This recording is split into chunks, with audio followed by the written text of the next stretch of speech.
Hello everyone, welcome back to my channel. ನೀವೇನ ನನ್ನ ಚಾನಲ್ನ ಫಸ್ಟ್ ಟೈಮ್ ನೋಡ್ತಾರೆ ದಯವಿಟ್ಟು ಸಬ್ಸ್ಕ್ರೈಬ್ ಮಾಡ್ಕೊಳ್ಳಿ. ಈ ವಿಡಿಯೋನಲ್ಲಿ ನಾನು ಆ್ಯಕ್ಚುಲಿ ಹೆನ್ನ ಅಪ್ಲೈ ಮಾಡ್ಕೊತಿದ್ದೀನಿ. ಹೇರ್ ಎಲ್ಲ ಸ್ವಲ್ಪ ಥಿನ್ನಾಗಿ, ಸ್ವಲ್ಪ ಡಲ್ಲಾಗಿದೆ, ಸ್ವಲ್ಪ ನರೀಶ್ ಆಗಲಿ ಅಂತ ಅಂದ್ಬಿಟ್ಟು. ಸೊ ಅದನ್ನೇ ನಿಮಗೆ ಒಂದು ವಿಡಿಯೋ ಮಾಡಿ ತೋರಿಸಿದ್ದೀನಿ. ನಾ ಇಲ್ಲಿ ಯೂಸ್ ಮಾಡ್ತಿರೋದು ನೂಪುರ್ ಹೆನ್ನ. ನಾನು ಎಷ್ಟೋ ಇಯರ್ಸಿಂದ ಯೂಸ್ ಮಾಡ್ತಿರೋದು ಅದೇ ಹೆನ್ನಾನೇ. ತುಂಬ ಅಂದರೆ ತುಂಬ ಆರ್ಗ್ಯಾನಿಕ್ಕು, ತುಂಬ ಚೆನ್ನಾಗಿರುತ್ತೆ. ಎಲ್ಲ ಕಡೆನೂ ಸಿಗುತ್ತೆ ನಿಮಗೆ. 10 ರೂಪೀಸ್ ಪ್ಯಾಕೆಟ್ ಸಹ ಸಿಗುತ್ತೆ. ಓಕೆ, ನಾನು ತುಂಬ ದೊಡ್ಡದು ಒಂದು 1 kg ಪ್ಯಾಕೆಟನ್ನು ತೊಗೊಂಡಿದ್ದೀನಿ ಅನಿಸುತ್ತೆ. ನಾನು ಅದನ್ನೇ ರೆಗ್ಯುಲರಾಗಿ ಯೂಸ್ ಮಾಡೋದು. ಸೊ ನನ್ನ ಹೇರ್ ಲೆಂತಿಗೆ ಎಷ್ಟು ಬೇಕೋ ಅಷ್ಟು ಹೆನ್ನನ್ನು ಒಂದು ಪ್ಲಾಸ್ಟಿಕ್ ಮಗ್ಗಲ್ಲಿ ತೊಗೊಂಡಿದ್ದೀನಿ. ಒಂದು ಬಾಕ್ಸಲ್ಲಿ ಅಂತ ಅಂದ್ಕೊಳ್ಳಿ, ಒಂದು ಡಬ್ಬನಲ್ಲಿ, ಪ್ಲಾಸ್ಟಿಕ್ ಬಾಕ್ಸಲ್ಲಿ ನನ್ನ ಹೇರ್ಗೆ ಎಷ್ಟು ಬೇಕೋ ಅಷ್ಟು. ಸೊ ಈ ಹೆನ್ನನ್ನು ನಾನು ಯಾವುದರಲ್ಲಿ ಮಿಕ್ಸ್ ಮಾಡ್ತಿದ್ದೀನಿ ಅಂದರೆ ಟೀ ಡಿಕಾಷನ್ನಲ್ಲಿ ಮಿಕ್ಸ್ ಮಾಡ್ತಿದ್ದೀನಿ. ಓಕೆನಾ, ಟೀ ಪುಡಿನ ಚೆನ್ನಾಗಿ ಕುದಿಸಿ ನೀರಲ್ಲಿ, ಆ ನೀರಲ್ಲಿ ಈ ಹೆನ್ನನ್ನು ನೈಟ್ ಪೂರ್ತಿ ನೆನೆಸಿಟ್ಟಿದ್ದೀನಿ. ಅಂದರೆ ಚೆನ್ನಾಗಿ ಮಿಕ್ಸ್ ಮಾಡಬೇಕು. ಓಕೆನಾ, ತುಂಬ ನೀರಾಗಿ ಮಾಡೋಕ್ಕೆ ಹೋಗಬೇಡಿ. ಹಾಗಂತ ಜಾಸ್ತಿ ಚಪಾತಿ ಹಿಟ್ಟು ಥರ ಗಟ್ಟಿಯಾಗೂ ಮಾಡೋಕ್ಕೆ ಹೋಗಬಾರ್ದು.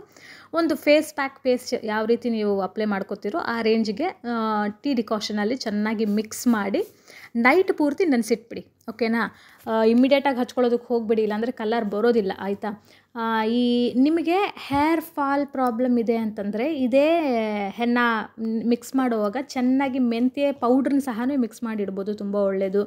ಬನಾನಾ ಹಾಕ್ಕೋತಾರೆ ತುಂಬ ಜನ, ಅದು ಕೂಡ ಒಳ್ಳೆಯದು. ಸೊ ನಾನಿಲ್ಲಿ ಯಾವುದೇ ರೀತಿ ಎಕ್ಸ್ಟ್ರಾ ಏನೂ ಹಾಕಿಲ್ಲ, ಬರೀ ಹೆನ್ನನ ಟೀ ಡಿಕಾಷನಲ್ಲಿ ಮಿಕ್ಸ್ ಮಾಡಿ ಇಟ್ಟಿದ್ದೀನಿ. ನೋಡಿ, ಜಸ್ಟ್ ಮಿಕ್ಸ್ ಮಾಡುವಾಗೆ ಅದು ಕಲರ್ ಯಾವ ಥರ ಬಂದಿದೆ ಅಂತ. ಸೊ ನೆಕ್ಸ್ಟ್ ಡೇ ನಾನು ಪೂರ್ತಿಯಾಗಿ ಅದನ್ನ ಅಪ್ಲೈ ಮಾಡ್ಕೊಳ್ಳೋದಕ್ಕೆ ಸ್ಟಾರ್ಟ್ ಮಾಡ್ತೀನಿ. ನೋಡಿ, ನನ್ನ ಹೇರಲ್ಲಿ ನನ್ನ ಸ್ಕ್ಯಾಲ್ಪಲ್ಲಿ ತುಂಬ ವೈಟ್ ಹೇರ್ಸ್ ಇದೆ. ಓಕೆನಾ, so that is the main reason why I am applying ಹೆನ್ನ today. So ನೀಟಾಗಿ ಹೆನ್ನನ ಅಪ್ಲೈ ಮಾಡ್ಕೊಳ್ಳೋದಕ್ಕೆ ಸ್ಟಾರ್ಟ್ ಮಾಡ್ತಿದ್ದೀನಿ. ಹೆನ್ನ ಅಪ್ಲೈ ಮಾಡ್ಕೊಳ್ಳೋದಕ್ಕಿಂತ ಮುಂಚೆ ಚೆನ್ನಾಗಿ ಕೂಮ್ ಮಾಡ್ಕೊಳ್ಳಿ, ಆಯಿತಾ. ಇಲ್ಲಾಂದರೆ ಆಮೇಲೆ ಸಿಕ್ಕಾದ್ಬಿಟ್ರೆ ನಾವು ಅಪ್ಲೈ ಮಾಡ್ಕೊಳ್ಳುವಾಗ ಕಷ್ಟ ಆಗುತ್ತೆ. ಸೊ ಹೆನ್ನನ್ನು ಯಾವ ಥರ ಅಪ್ಲೈ ಮಾಡ್ಕೋಬೇಕು ಅಂದರೆ, ನಿಮ್ಮ ನೆತ್ತಿ ಏನಿದೆ ಅಲ್ಲ, ಸೊ 2 ಪಾರ್ಟಿಷನ್ಸ್ ಮಾಡಿದ್ದೀರಲ್ಲ, ನೆತ್ತಿನಲ್ಲಿ ಜಸ್ಟ್ ಒನ್ ಪಾರ್ಟಿಷನ್ ಥರ ಸ್ಮಾಲ್ ಪೋರ್ಷನ್ನ ತೊಗೊಳ್ಳೋದು, ಈ ಥರ ಪಾರ್ಟಿಷನ್ ಮಾಡೋದು, ಅದಕ್ಕೆ ಚೆನ್ನಾಗಿ ಹೆನ್ನನ್ನು ಅಪ್ಲೈ ಮಾಡೋದು. ಆ ಪೇಸ್ಟ್ ಅನ್ನೋದು ಕ್ಲಿಯರಾಗಿ ಅಪ್ಲೈ ಆಗಬೇಕು, ಎವ್ರಿ ಸ್ಟ್ರ್ಯಾಂಡಿಗೆ ಅಪ್ಲೈ ಆಗಬೇಕು. ಸೊ ಅದನ್ನು ಅಲ್ಲೇ ನಿಮ್ಮ ನೆತ್ತಿ ಹತ್ತಿರ ಚೆನ್ನಾಗಿ ಸುತ್ತಿ, ಓಕೆನಾ, ರೌಂಡ್ ಮಾಡಿ ಅಲ್ಲೇ ಸುತ್ತಾ ಬನ್ನಿ. ಒಂದೊಂದೇ ಪಾರ್ಟಿಷನ್ನ ತಗೊಳ್ಳಿ, ಆ ಕಂಪ್ಲೀಟ್ ಪಾರ್ಟಿಷನ್ಗೆ ಹೆನ್ನ ಅಪ್ಲೈ ಆಗೋ ರೀತಿ ಮಾಡಿ, ಹಾಗೆ ಅದನ್ನೇ ಪ್ರೀವಿಯಸ್ಲಿ ತೊಗೊಂಡಿರೋ ಪಾರ್ಟಿಷನ್ಗೆ ಸುತ್ತಾ ಬನ್ನಿ. ನಾನು ವೀಡಿಯೋನಲ್ಲಿ ತೋರಿಸಿದ್ದೀನಿ ನೋಡಿ, ನಾನು ಹೇಳೋದಕ್ಕಿಂತ ನೀವು ನೋಡಿದ್ರೆ ನಿಮಗೆ ಕ್ಲಿಯರಾಗಿ ಅರ್ಥ ಆಗುತ್ತೆ. ಪಾರ್ಟಿಷನ್ ಮಾಡಿ ಸುತ್ತಿದಾದಮೇಲೆ ಸುತ್ತಿರೋ ಅಂಥ ಆ ಪೋರ್ಷನ್ಗೆ ಸಹ ಹೆನ್ನನ ಅಪ್ಲೈ ಮಾಡಿ. ಓಕೆನಾ, ಇನ್ ಕೇಸ್ ಮಿಸ್ ಆಗಿದರೆ ಆ ಪೋರ್ಷನಲ್ಲಿ ಸಹ ಹೆನ್ನ ಅಪ್ಲೈ ಮಾಡೋದಕ್ಕೆ ಸ್ಟಾರ್ಟ್ ಮಾಡಿ. ಸೊ ಈ ಥರ ಅಪ್ಲೈ ಮಾಡೋದ್ರಿಂದ ನಿಮ್ಮ ಎವ್ರಿ ಸ್ಟ್ರ್ಯಾಂಡು ಹೆನ್ನ ಅಪ್ಲಿಕೇಶನ್ ಕಂಪ್ಲೀಟಾಗಿ ಆಗುತ್ತೆ. ಓಕೆನಾ, ಸೊ ಯಾವುದೇ ರೀತಿ ವೈಟ್ ಹೇರ್ ಇರೋದಿಲ್ಲ. ವೈಟ್ ಹೇರ್ ಇದ್ರೂ ಕ್ಲಿಯರಾಗಿ ಕಡಿಮೆ ಆಗುತ್ತೆ. ಹೆನ್ನ ಅನ್ನೋದು, ಮೆಹಂದಿ ಅನ್ನೋದು ಕ್ಲಿಯರಾಗಿ ಅಪ್ಲೈ ಆಗಿರುತ್ತೆ.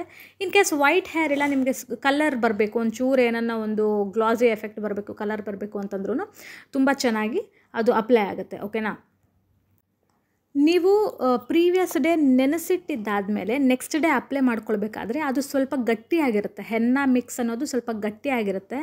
ಸೊ ಆವಾಗ ನೀವು ನೆಕ್ಸ್ಟ್ ಡೇ ಯಾವಾಗ ಈ ಮಿಕ್ಸ್ ಮಾಡಿಟ್ಟಿರ್ತೀರಲ್ವ ಹಿಂದಿನ ದಿವಸ, ಅದನ್ನ ನೀವು ಫ್ರಿಡ್ಜಲ್ಲಿ ಏನು ಇಡಬೇಕಾದ ಅವಶ್ಯಕತೆ ಇಲ್ಲ. ಹಾಗೆ ಸ್ಟೀಲ್ ಬಾಕ್ಸಲ್ಲಿ ಯಾವತ್ತೂ ಮಿಕ್ಸ್ ಮಾಡಿ ಇಡಬೇಡಿ.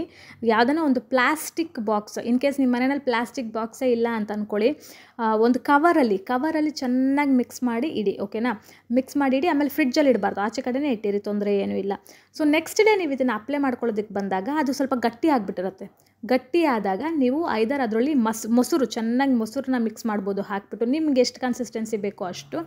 ಸೊ ತೀರಾ ಲೂಸಾಗಿ ಸಹ ಮಾಡ್ಕೊಳ್ಳೋಕೆ ಹೋಗ್ಬಿಡಿ. ಅದು ನಾವು ಅಪ್ಲೈ ಮಾಡ್ಕೊಂಡಾಗ ತುಂಬ ತೊಟ್ಟು ಬೀಳ್ತಾನೇ ಇರುತ್ತೆ, ಆಮೇಲೆ ಬಟ್ಟೆ ಎಲ್ಲ ಗಲೀಜಾಗ್ಬಿಡುತ್ತೆ. ಇವಾಗ ನಾನು ಏನು ಕನ್ಸಿಸ್ಟೆನ್ಸಿ ತೋರಿಸಿದ್ನಲ್ವ ವಿಡಿಯೋನಲ್ಲಿ, ಅಷ್ಟಿದ್ರೆ ಸಾಕು. ಸ್ವಲ್ಪ ಒಂದು ದೋಸೆ ಹಿಟ್ಟಿಗಿಂತಲೂ ಒಂಚೂರು ಗಟ್ಟಿ ಇರಲಿ, ಆಯಿತಾ. ಆ ರೇಂಜಿಗಿದ್ರೆ ಅದು ಕೆಳಗಡೆ ಜಾರೋದಿಲ್ಲ, ನಿಮ್ಮ ಕೂದಲಿಗೆ ಚೆನ್ನಾಗಿ ಕೂತ್ಕೊಳ್ಳುತ್ತದು. ಸೊ ನೋಡಿ, ನಾನು ಪೂರ್ತಿಯಾಗಿ ಒಂದು ಚೂರೇ ಪಾರ್ಟಿಷನ್ನ ತೊಗೊಂಡು ಪ್ರೀವಿಯಸ್ ಪಾರ್ಟಿಷನ್ ನಾನು ಏನು ರೌಂಡ್ ಮಾಡಿ ಹಾಕಿದ್ದೀನಲ್ವ ಆ ಒಂದು ಬನ್ನಿಗೆ ತಿರುಗಿಸ್ತಾನೇ ಇದ್ದೀನಿ. ಸೊ ಒನ್ಸ್ ನೀವೆಲ್ಲ ಪಾರ್ಟಿಷನನ್ನು ತೊಗೊಂಡು ಆ ಬನ್ನಿಗೆ ನೀವು ಕನೆಕ್ಟ್ ಮಾಡಿದ್ದಾದಮೇಲೆ ಆ ಬನ್ ಆ ಥರನೇ ಬಿಡಬೇಡಿ. ಓಕೆನಾ, ಸೊ ಬನ್ಗೆಲ್ಲ ತಿರುಗಿಸಿ ನೋಡಿ, ಈ ಥರ ಎಲ್ಲ ನೀಟಾಗಿ ಪೂರ್ತಿಯಾಗಿ ತಿರುಗಿಸಿದಾದ್ಮೇಲೆ ಆ ಬನ್ ಪೂರ್ತಿ ರಿಮೂವ್ ಮಾಡಿಬಿಟ್ಟು ನಿಮ್ಮ ಸ್ಕ್ಯಾಲ್ಪನ್ನು ಮಸಾಜ್ ಮಾಡೋದಕ್ಕೆ ಸ್ಟಾರ್ಟ್ ಮಾಡಿ. ತುಂಬ ಕಷ್ಟ ಆಗುತ್ತೆ, ಒಬ್ಬರೇ ಹಾಕ್ಕೊಳ್ಳೋದಾದರೆ ತುಂಬಾ ಕಷ್ಟ ಇದು. ಓಕೆನಾ, ಯಾರನ್ನ ಸಪೋರ್ಟ್ ಇದ್ದರೆ ತುಂಬ ಈಸಿಯಾಗಿ ಅಪ್ಲೈ ಮಾಡ್ಕೊಂಡು ಬಿಡ್ಬೋದು. ಸೊ ಒಬ್ಬರೇ ಹಾಕೋದಾದರೆ ತುಂಬ ಕಷ್ಟ. ಸೊ ಒನ್ಸ್ ನೀವೆಲ್ಲ ತೊಗೊಂಡು ಆ ಬನ್ನಿಗೆ ಕನೆಕ್ಟ್ ಮಾಡಿದ್ದಾದಮೇಲೆ ಎಲ್ಲ ಒಂದ್ಸಲ ರಿಮೂವ್ ಮಾಡಿ ಚೆನ್ನಾಗಿ ಸ್ಕ್ಯಾಲ್ಪ್ ಮಸಾಜ್ ಮಾಡಿ. ಇದರಿಂದ ನಿಮ್ಮ ಎಲ್ಲ ಹೇರು ಸ್ಕ್ಯಾಲ್ಪು ಎಲ್ಲನೂ ನರೀಶ್ ಆಗುತ್ತೆ, ಹೇರ್ ಗ್ರೋತಿಗೆ ಇಂಪ್ರೂವ್ ಆಗುತ್ತೆ. ಆ್ಯಂಡ್ ನಿಮಗೆ ಹೀಟ್ ಸಹ ಬಾಡಿನಲ್ಲಿರುವಂಥ ಹೀಟ್ ಕೂಡ ಕಡಿಮೆ ಆಗುತ್ತೆ. ಸೊ ನೋಡಿ, ನಾನೆಲ್ಲ ತೆಗೆದು ಮಸಾಜ್ ಮಾಡಿದ್ದಾದಮೇಲೆ ತಿರ್ಗಾ ಪೂರ್ತಿಯಾಗಿ ತೆಗೆದು ಹಿಂದ್ಗಡೆ ಬನ್ ಹಾಕ್ಬಿಡ್ತಾ ಇದ್ದೀನಿ. ಇದು ನೀವು ಒಂದು 3 ಅವರ್ಸ್ ಅಥವಾ 4 ಅವರ್ಸ್ ಬಿಟ್ಬಿಡಬೇಕು. ಮಿನಿಮಮ್ 3 ಅವರ್ಸ್ ಆದರೂ ಬಿಡಬೇಕು ನೀವು. ಬಿಟ್ಟಾದ್ಮೇಲೆ ನಿಮ್ಮ ನಾರ್ಮಲ್ ರೆಗ್ಯುಲರ್ ಹೇರ್ ವಾಶ್ ಮಾಡ್ಕೊಳ್ಳಿ. ಆರಾಮ್ಸೆ ನೀಟಾಗಿ ಹೇರ್ ಕಲರ್ ಬಂದಿರುತ್ತೆ, ಹೇರ್ ನರೀಶ್ ಆಗಿರುತ್ತೆ, ನಿಮ್ಮ ಹೇರ್ ಗ್ರೋತಿಗೆ ಬೇಕಾಗಿರೋಂಥ ಎಲ್ಲ ಪ್ರಾಪರ್ಟೀಸು ಸಿಗುತ್ತೆ. ಸೊ ಇಷ್ಟ ಆಗಿದ್ರೆ ದಯವಿಟ್ಟು ಸಬ್ಸ್ಕ್ರೈಬ್ ಮಾಡ್ಕೊಳ್ಳಿ.